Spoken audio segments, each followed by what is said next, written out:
माननीय राकेश सभापति महोदय, यस, आज इतिहास के जिस दलहीज पर 10 मिनट।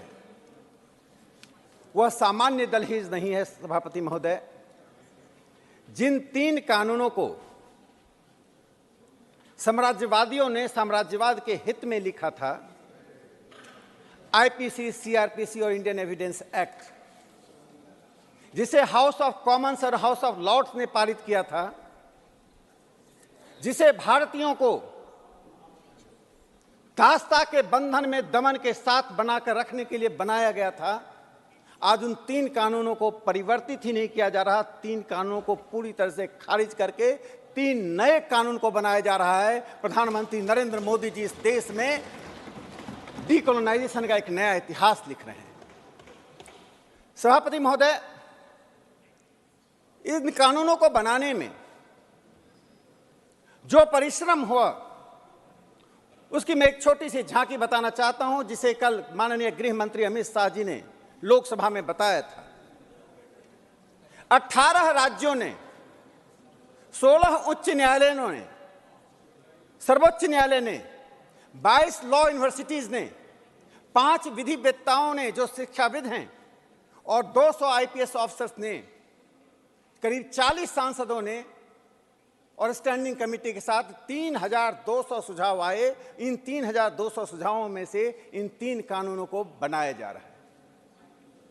जो मुख्य बातें जो चर्चा हुई, मैं 4-5 बातें उसको उल्लेखित करना चाहता हूं। जो लोग महिलाओं के हित की बात करते थे, लेकिन महिलाओं को संरक्षण न कानून दे पाती थी, न पुलिस दे पाती थी, आज इस कानून के द्वारा 18 वर्ष की महिलाओं को, यानी 18 वर्ष तक की बच्चियों को उस श्रेणी में लाया गया यदि उनके साथ बलात्कार होता है तो उसे फांसी की सजा दी जाएगी।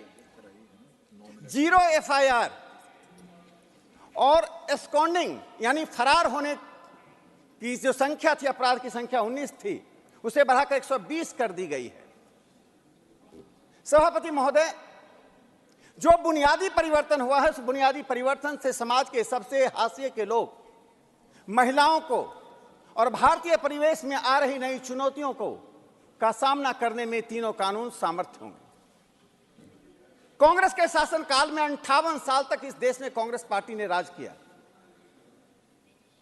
सीआरपीसी में 78 परिवर्तन किए गए, 78 संशोधन किए गए। और इंडियन एविडेंस एक्ट में 22 संशोधन किए गए, लेकिन यह पैचवर्क चलता रहा।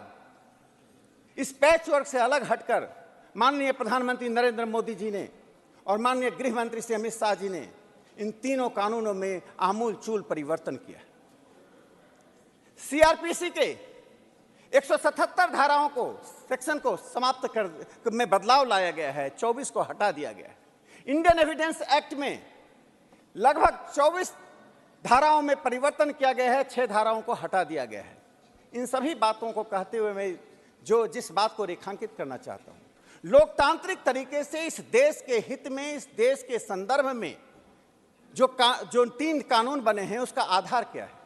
पहले आधार दमन था और दासता थी, अब आधार मानवीयता और मानवाधिकार है। इन कानूनों के द्वारा मानवाधिकार को संरक्षित करने की पूरी कोशिश की गई है। हर व्यक्ति यहां महसूस करे कि न्याय से दंड निकलता है, पहले दंड से न्याय निकलता था। तो पहले रूल बाय लॉ था, अब रूल ऑफ लॉ है। यह एक बड़ी बुनियादी परिवर्तन